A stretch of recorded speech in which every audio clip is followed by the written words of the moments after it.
Assalamualaikum everyone, this is Hamza Khan. I hope you are doing well. Do you want to study from South Korea without any language proficiency certificate and that too with a fully funded full tuition scholarship program? तो आज हम बात करने जा रहे हैं south Korea की एक ऐसी यूनिवर्सिटी के बारे में जो इंटरनेशनल स्टूडेंट को फुल ट्यूशन की स्कॉलरशिप प्रोवाइड कर रही है और इसी के साथ साथ डिफरेंट बेनिफिट भी प्रोवाइड किए जा रहे हैं इस स्कॉलरशिप प्रोग्राम के थ्रू इंटरनेशनल स्टूडेंट्स के लिए। और इंटरनेशनल स्टूडेंट्स जो हैं without any topic certificate, without any English language proficiency certificate इस स्कॉलरशिप प्रोग्राम के लिए अप्लाई कर सकते हैं और इस full tuition fees scholarship program को जो है अवेल कर सकते हैं। तो डिटेल में बात करने जा रहे हैं कि यूनिवर्सिटी कौन सी यूनिवर्सिटी है, स्कॉलरशिप प्रोग्राम क्या है, एलिजिबिलिटी रिक्वायरमेंट्स क्या हैं, बेनिफिट्स क्या हैं, डॉक्यूमेंट्स कौन से रिक्वायर्ड होते हैं, आपने अप्लाई किस तरह से करना है, कब अप्लाई करना है। तो इन सब चीज़ों को डिस्कस करने जा रहे हैं। तो सबसे पहले अगर बात करें कि जो स्कॉलरशिप है वो कौन सी यूनिवर्सिटी की तरफ से प्रोवाइड की जा रही है, तो जिस स्कॉलरशिप प्रोग्राम को आज हम डिस्कस करने जा रहे हैं, ये स्कॉलरशिप प्रोग्राम प्रोवाइड किया जा रहा है इवहा वुमेंस यूनिवर्सिटी की तरफ से। इवहा वुमेंस यूनिवर्सिटी जो है वो साउथ कोरिया की एक यूनिवर्सिटी है फॉर वुमेंस। तो उसकी तरफ से ये जो स्कॉलरशिप प्रोग्राम है ये प्रोवाइड किया जा रहा है और जो स्कॉलरशिप प्रोग्राम है that is EGPP scholarship program, Ewha global partnership program. ये एक स्कॉलरशिप प्रोग्राम है जो इवहा यूनिवर्सिटी की तरफ से ऑफर्ड किया जा रहा है स्टूडेंट्स के लिए। तो जो एप्लीकेंट्स हैं फ्रॉम डेवलपिंग कंट्रीज़ वो इस स्कॉलरशिप प्रोग्राम के लिए अप्लाई कर सकते हैं। यानी एप्लीकेंट्स जो हैं अगर वो डेवलपिंग कंट्री से बिलोंग करते हैं और वो एक इंटरनेशनल एप्लीकेंट हैं और जब वो एडमिशन के लिए अप्लाई करते हैं एट इवहा वुमेंस यूनिवर्सिटी, तो उनको इस स्कॉलरशिप प्रोग्राम के लिए जो है कंसीडर किया जाता है। अगर वो इस स्कॉलरशिप प्रोग्राम के लिए अप्लाई करते हैं तो इट्स मीन कि जिस स्कॉलरशिप प्रोग्राम को आज हम डिस्कस करने जा रहे हैं ये यूनिवर्सिटी बेस्ड स्कॉलरशिप प्रोग्राम है, यानी यूनिवर्सिटी की तरफ से ऑफर्ड किया जा रहा है इंटरनेशनल स्टूडेंट्स के लिए ताकि वो स्कॉलरशिप प्रोग्राम के थ्रू अपना जो डिग्री प्रोग्राम है उसे परस्यू कर सकें।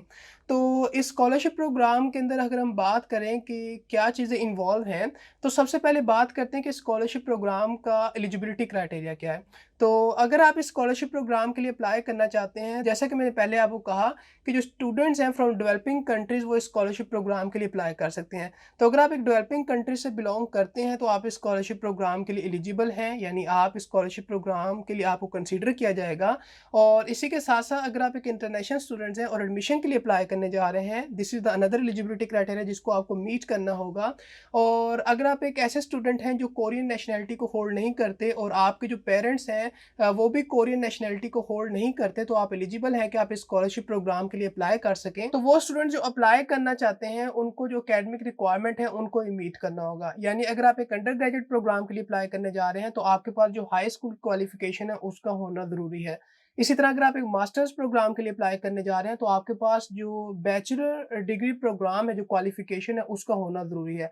और अगर आप एक डॉक्टोरल प्रोग्राम के लिए अप्लाई करने जा रहे हैं तो ऑब्वियसली सी बात है आपके पास जो मास्टर्स की क्वालिफिकेशन है उसका होना ज़रूरी है ताकि आप अप्लाई कर सकें। और यहाँ पर एक जो सबसे बड़ी चीज़ है एलिजिबिलिटी रिक्वायरमेंट में वो ये कि जो इवहा वुमेन्स यूनिवर्सिटी है ये एप्लीकेशंस को एक्सेप्ट करती है only from the female students. तो सिर्फ फीमेल्स जो स्टूडेंट्स हैं वो अप्लाई कर सकते हैं इस यूनिवर्सिटी के अंदर because it's a women university. आपने इस बात को भी इंश्योर करना है कि आप जिस प्रोग्राम के लिए अप्लाई करने जा रहे हैं आप उस प्रोग्राम की एलिजिबिलिटी रिक्वायरमेंट को मीट कर रहे हो ताकि आप एक एलिजिबल कैंडिडेट हो सकें। So these are the eligibility requirements जिनको आपने मीट करना है ताकि आप अप्लाई कर सकें, ताकि आपको स्कॉलरशिप के लिए जो है वो कंसीडर किया जाए, ताकि आप स्कॉलरशिप के लिए अपनी एप्लीकेशन सबमिट करें। क्योंकि जब आप यूनिवर्सिटी के अंदर अप्लाई करेंगे उसी टाइम पर आप अपनी स्कॉलरशिप की एप्लीकेशन को भी सबमिट करेंगे। तो इट्स मीन कि जो चीज़ें, जो एलिजिबिलिटी रिक्वायरमेंट, जो डॉक्यूमेंट्स जो हैं वो आपके एडमिशन के लिए होंगे, जो टाइम फ्रेम में आपके एडमिशन के लिए होगा उसी टाइम पर आप जो है अपनी एप्लीकेशन को सबमिट कर रहे होंगे स्कॉलरशिप प्रोग्राम के लिए भी। अब बात करते हैं कि जो इवहा वुमेन्स यूनिवर्सिटी है इसका जो EGPP स्कॉलरशिप प्रोग्राम है, यानी इवहा ग्लोबल पार्टनरशिप जो प्रोग्राम है स्कॉलरशिप का, इसके बेनिफिट्स क्या हैं?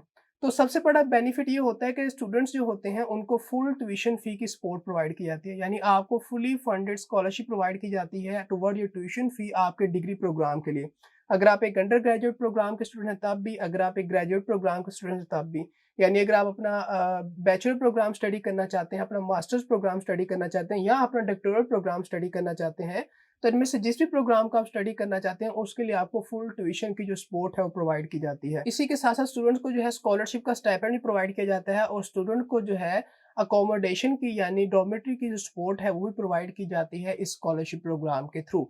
और अगर बात करें इस स्कॉलरशिप प्रोग्राम का ड्यूरेशन कितना होता है यानी कब तक आपको स्कॉलरशिप की सपोर्ट प्रोवाइड की जाती है, तो अगर आप एक अंडर ग्रेजुएट प्रोग्राम के स्टूडेंट हैं तो up to maximum of 8 semesters तक आपको जो है स्कॉलरशिप की सपोर्ट प्रोवाइड की जा सकती है। अगर आप एक मास्टर्स प्रोग्राम का स्टूडेंट हैं तो up to maximum of 4 semester तक आपको जो स्कॉलरशिप की सपोर्ट प्रोवाइड की जा सकती है।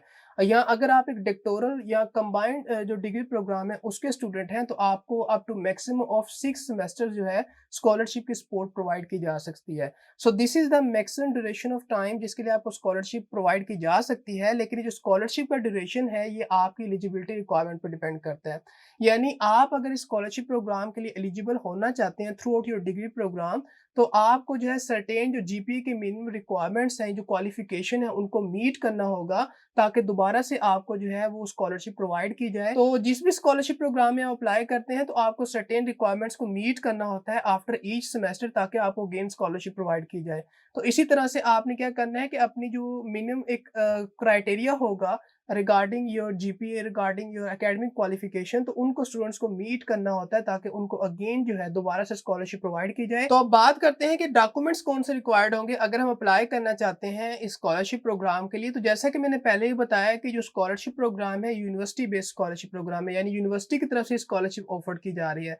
तो जब आप एडमिशन के लिए अप्लाई करेंगे तो उसी टाइम पर आप स्कॉलरशिप के लिए अप्लाई करेंगे, यानी जो डॉक्यूमेंट्स आपके एडमिशन के लिए होंगे वही डॉक्यूमेंट्स आपके स्कॉलरशिप के लिए भी कंसीडर किए जाएंगे। अपार्ट फ्रॉम कि आपको स्कॉलरशिप का एक जो एडिशनल फॉर्म है उसको भी सबमिट करना होता है अगर आप स्कॉलरशिप के लिए अप्लाई करने जा रहे हैं। तो जो डॉक्यूमेंट्स आपसे रिक्वायर्ड होंगी वो आपकी एप्लीकेशन फॉर्म होगी जिसको आप सबमिट करेंगे फॉर योर एडमिशन। इसी के साथ साथ आपसे जो लेटर ऑफ रिकमेंडेशन है वो रिक्वायर्ड होगा और जो लेटर ऑफ रिकमेंडेशन है वो जो ग्रेजुएट एप्लीकेंट है उनसे रिक्वायर्ड है, वो उससे सबमिट करेंगे। इसी के साथ साथ जो आपका स्टडी प्लान है आप उसको सबमिट करेंगे और स्टडी प्लान भी जो ग्रेजुएट एप्लीकेंट है उनसे रिक्वायर्ड है, जो अंडर ग्रेजुएट एप्लीकेंट्स हैं उनसे ये रिक्वायर्ड नहीं है। और अगर आप स्कॉलरशिप के लिए अप्लाई करना चाहते हैं तो देन आप स्कॉलरशिप के एप्लीकेशन फॉर्म को भी सबमिट करेंगे। उन स्टूडेंट ने इस फॉर्म को सबमिट करना है जो चाहते हैं कि एडमिशन की जो इवैल्यूएशन है उस टाइम पर उनको स्कॉलरशिप के लिए इवैल्यूएट किया जाए और स्कॉलरशिप प्रोग्राम के लिए सिलेक्ट किया जाए। तो इन्हीं डॉक्यूमेंट्स के साथ अब आप अपनी स्कॉलरशिप का जो फॉर्म है उसको भी सबमिट करेंगे। लैंग्वेज प्रोफिशिएंसी का जो सर्टिफिकेट है आप उसको सबमिट करेंगे आइदर ऑफ कोरियन और इंग्लिश लैंग्वेज, लेकिन अगर ये आपके पास सर्टिफिकेट नहीं है तो उसके बगैर भी आप अप्लाई कर सकते हैं और वो अप्लाई किस तरह से करना है अभी हम बात करेंगे उसके ऊपर। तो इसी के साथ-साथ जो नेक्स्ट डॉक्यूमेंट आपसे रिक्वायर्ड होगा वो आपकी ट्रांसक्रिप्ट होगी जिसको आप सबमिट करेंगे। इसी के साथ-साथ जो आपका ग्रेजुएशन का सर्टिफिकेट होगा आप उसको सबमिट करेंगे और इन केस अगर अभी आप ग्रेजुएट नहीं हुए तो आप एक्सपेक्टेड टू ग्रेजुएट जो सर्टिफिकेट है आप उसको भी सबमिट कर सकते हैं। तो जो फैमिली रिलेशनशिप का डॉक्यूमेंट है वो भी आपसे रिक्वायर्ड होगा और इसी के साथ-साथ जो प्रूफ ऑफ नेशनैलिटी का डॉक्यूमेंट्स है आपकी और आपके पेरेंट्स की नेशनैलिटी का उस डॉक्यूमेंट को भी आप सबमिट करेंगे। And apart from these documents कुछ सप्लीमेंट्री डॉक्यूमेंट्स भी हो सकते हैं तो आप उन डॉक्यूमेंट्स को भी सबमिट कर सकते हैं including your extra curricular activity certificate, any awards, any achievement certificate, तो इस तरह के डॉक्यूमेंट्स को भी आप सबमिट कर सकते हैं। तो अब बात करते हैं कि अगर हमारे पास जो है वो लैंग्वेज प्रोफिशिएंसी का सर्टिफिकेट नहीं है तो उसके बगैर हम किस तरह से अप्लाई कर सकते हैं, क्योंकि क्लियरली मेंशन है कि जो इंटरनेशनल स्टूडेंट अप्लाई करना चाहते हैं उनसे जो है वो लैंग्वेज प्रोफिशिएंसी का सर्टिफिकेट रिक्वायर्ड है आइदर ऑफ कोरियन लैंग्वेज और इंग्लिश लैंग्वेज। तो इन केस अगर ये हमारे पास सर्टिफिकेट नहीं है और हम इस स्कॉलरशिप प्रोग्राम के लिए भी अप्लाई करना चाहते हैं तो हम इस रिक्वायरमेंट को किस तरह से मीट कर सकते हैं ताकि हमारा इस यूनिवर्सिटी के अंदर हम एडमिशन के लिए अप्लाई करें और जब एडमिशन के लिए अप्लाई करें तो हमारी स्कॉलरशिप के लिए भी हमें कंसीडर किया जाए। तो इस रिक्वायरमेंट को आप इस तरह से मीट कर सकते हैं कि सबसे पहले ये कि आपके पास अगर तो इंग्लिश लैंग्वेज प्रोफिशिएंसी का सर्टिफिकेट है तो आप उसको सबमिट कर सकते हैं ताकि आप इस रिक्वायरमेंट को मीट कर सकें। और अगर आपके पास इंग्लिश प्रोफिशिएंसी का सर्टिफिकेट नहीं है तो आप जो है कोरियन लैंग्वेज प्रोफिशिएंसी का सर्टिफिकेट भी सबमिट कर सकते हैं। और अगर ये सर्टिफिकेट भी आपके पास नहीं है, यानी आपके पास लैंग्वेज प्रोफिशिएंसी का सर्टिफिकेट नहीं है आइदर ऑफ कोरियन और इंग्लिश लैंग्वेज, तो इस केस में आप क्या करेंगे? तो इस केस में आपने ये करना है कि अगर आपने जो है अपनी एजुकेशन को परस्यू किया है, स्टडी किया है, कंप्लीट किया है अपने उस इंस्टीट्यूशन से जहाँ पर जो लैंग्वेज ऑफ इंस्ट्रक्शन, जहाँ पर जो कोर्स ऑफ इंस्ट्रक्शन था वो आइदर इन इंग्लिश लैंग्वेज में था या कोरियन लैंग्वेज में था, तो उस सर्टिफिकेट को आप सबमिट कर सकते हैं ताकि आप इस रिक्वायरमेंट को मीट कर सकें। यानी जो मीडियम ऑफ इंस्ट्रक्शन था आपकी इंस्टीट्यूशन के अंदर, अगर वो इंग्लिश लैंग्वेज में था या कोरियन लैंग्वेज में था, तो उस सर्टिफ़िकेट की बेसिस पर आप इस रिक्वायरमेंट को मीट कर सकते हैं और आपसे किसी किस्म का जो आइल्स, टोफल या जो कोरियन लैंग्वेज प्रोफिशिएंसी का टॉपिक सर्टिफ़िकेट है वो रिक्वायर्ड नहीं होगा। तो इन 3 कंडीशन में से अगर आप किसी भी एक कंडीशन को मीट करते हैं, तो इस तरह से आप जो है इस रिक्वायरमेंट को, यानी लैंग्वेज प्रोफिशिएंसी रिक्वायरमेंट को आप जो है मीट कर सकते हैं और उसे फुलफ़िल कर सकते हैं। अब बात करते हैं कि अगर हमने अप्लाई करना है तो what is the application procedure? तो जैसा कि हमने पहले भी बात की कि आपने अप्लाई करना है कि जब आप एडमिशन के लिए अप्लाई कर रहे होंगे।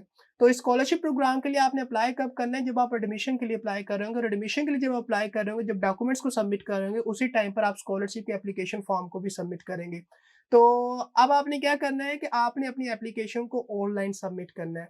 सो दिस इज़ द वे कि आप अप्लाई किस तरह से करेंगे। यानी जब आप ऑनलाइन अप्लाई कर रहे होंगे इस यूनिवर्सिटी के अंदर, उसी टाइम पर आप स्कॉलरशिप के लिए ऑनलाइन अपनी एप्लीकेशन को भी सबमिट कर रहे होंगे। सो this is the simple process कि आप जो इवा वुमेन्स यूनिवर्सिटी का एप्लीकेशन पोर्टल है, एडमिशन्स के लिए आप वहाँ पर अप्लाई करेंगे, उसी टाइम पर अपनी जो एप्लीकेशन है उसको सबमिट करेंगे स्कॉलरशिप प्रोग्राम के लिए। सो दिस इज़ हाउ कि आपने अप्लाई किस तरह से करना है ताकि आप इस फुली फंडेड फुल ट्यूशन जो स्कॉलरशिप प्रोग्राम है उसे अवेल कर सकें। और एक और इम्पोर्टेंट बात कि जब आप अप्लाई कर रहे होंगे एडमिशन के लिए, तो आपसे एप्लीकेशन फ़ी भी रिक्वायर्ड होती है जिसको आप सबमिट करते हैं। सो दिस इज़ द वे कि आपने अप्लाई किस तरह से करना है। तो बात करते हैं कि एप्लीकेशन टाइमलाइन क्या है, यानी कब हम अप्लाई कर सकते हैं इस यूनिवर्सिटी के अंदर एडमिशन के लिए ताकि हम उसी टाइम पर अपनी स्कॉलरशिप एप्लीकेशन को भी सबमिट कर सकें। यानी स्कॉलरशिप के लिए अगर हमने अप्लाई करना है तो हमें एडमिशन के लिए अप्लाई करना होगा। तो कब अप्लाई कर सकते हैं? तो जो इंटरनेशनल एप्लीकेंट्स हैं वो अप्लाई कर सकते हैं इन फॉल और स्प्रिंग सेमेस्टर एज़ वेल। तो इन दोनों इनटेक में से जिस भी इनटेक में वो अप्लाई करना चाहें वो अप्लाई कर सकते हैं। और अगर बात की जाए स्प्रिंग इनटेक की, तो जो 2024 स्प्रिंग इनटेक है उसकी जो एप्लीकेशंस हैं वो आपके लिए अवेलेबल होंगी from 7th of September 2023 to 12th of October 2023। So this is the time frame कि जब आप स्प्रिंग 2024 एडमिशन के लिए अप्लाई कर सकते हैं और उसी टाइम पर आप स्कॉलरशिप के लिए भी अप्लाई कर सकते हैं। तो 7th ऑफ सितंबर 2023 से लेकर 12th of October 2023 is the time frame कि जब आप स्प्रिंग 2024 एडमिशन के लिए अप्लाई कर सकते हैं, और जब आप एडमिशन के लिए अप्लाई कर रहे होंगे तो उसी टाइम पर आप अपनी स्कॉलरशिप एप्लीकेशन को भी सबमिट कर सकते हैं। तो सिंपली आप क्या करेंगे, अपनी एप्लीकेशन फॉर्म को फिल आउट करेंगे, अपने डॉक्यूमेंट्स को जो है सबमिट करेंगे और उसी के साथ-साथ अपनी एप्लीकेशन को भी सबमिट करेंगे फॉर द स्कॉलरशिप प्रोग्राम। और स्कॉलरशिप के लिए अगर आपने एलिजिबल होना है तो जो क्राइटेरिया है कि आप एक डेवलपिंग कंट्रीज़ के एप्लीकेंट होने चाहिए। तो जो एलिजिबिलिटी क्राइटेरिया हमने डिस्कस किए हैं, आपने उनको भी मीट करना है ताकि आप स्कॉलरशिप के लिए भी एलिजिबल हो सकें। So this is what we have for today's video. यानी आज हमने देखा कि आप अपने बैचलर प्रोग्राम के लिए, मास्टर्स प्रोग्राम के लिए या डॉक्टोरल जो कंबाइंड प्रोग्राम होता है उसके लिए किस तरह से जो है एक फुल ट्यूशन स्कॉलरशिप प्रोग्राम के लिए अप्लाई कर सकते हैं, जो कि एक फुली फंडेड स्कॉलरशिप प्रोग्राम है, यानी आपको फुल ट्यूशन फ़ी की कवरेज प्रोवाइड कर रहा है। और साउथ कोरिया की ये कौन-सी यूनिवर्सिटी है, डॉक्यूमेंट्स आपसे कौन से रिक्वायर्ड होते हैं और एलिजिबिलिटी क्राइटेरिया क्या है, क्या बेनिफिट स्कॉलरशिप के अंदर इन्वॉल्व है, आपने अप्लाई किस तरह से करना है, अप्लाई करने का मेथड क्या है, अप्लाई कब करना है और कब-कब अप्लाई कर सकते हैं, इन सब चीज़ों को हमने डिस्कस किया। तो आई होप सो कि जो इन्फॉर्मेशन थी ये आपके लिए हेल्पफुल होगी, और वो स्टूडेंट जो साउथ कोरिया से स्टडी करना चाहते हैं और सर्च कर रहे हैं किसी एक फुली फंडेड स्कॉलरशिप प्रोग्राम को, देन इवा वुमेन्स यूनिवर्सिटी जो है वो आपको ईजीपीपी स्कॉलरशिप प्रोग्राम जो है वो प्रोवाइड कर रही है, जिसके थ्रू जो है एलिजिबल जो स्टूडेंट्स हैं वो इस स्कॉलरशिप प्रोग्राम के लिए अप्लाई कर सकते हैं, और जो एलिजिबल स्टूडेंट्स हैं वही इस यूनिवर्सिटी के अंदर अप्लाई कर सकते हैं। तो आई होप सो कि जो इन्फॉर्मेशन थी आपके लिए हेल्पफुल होगी, क्लियर होगी। But if you still have any confusion, any query, you can definitely ask me. I will try to answer your question as soon as possible. So that's all from today's video. Meet you in the next one. Till then, Allah Hafiz.